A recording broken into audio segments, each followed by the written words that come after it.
శోభరాజు గారు ఇప్పుడు మన ముందుకు కూర్చున్నారు. శోభరాజు గారు వెంకటేశ్వర స్వామికి ప్రీతిప్రాప్యమైన మన అన్నమాచార్య సంకీర్తనలో పాడి ఈ ప్రపంచానికి అన్నమాచార్య సంకీర్తనలో ఉన్న మాధుర్యాన్ని అందరికీ చవిచూసేటట్టు చేశారు. సో ఈ సంకీర్తనలు వాడవాడల దేశాల పాకి ఈరోజు ఇక్కడ హ్యూస్టన్లో మన పిల్లలు మన ముందు ఎలా పర్ఫామ్ చేశారో మనందరం చూసాం. సో అన్నమాచార్య సంకీర్తనల వల్ల, సంకీర్తనల ఆలాపన వల్ల భావ కాలుష్యాన్ని నివారించవచ్చు అని శోభరాజు గారు ఎన్నోసార్లు చెప్పారు.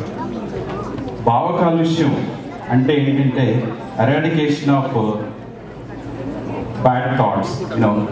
మనకి థాట్ ప్రాసెస్లో మంచి చెడు ఉంటాయి. సన్మార్గంలో చిన్నపిల్లలప్పటి నుండి కూడా సన్మార్గంలో నడిపించడానికి కొన్ని శక్తులు అవసరం.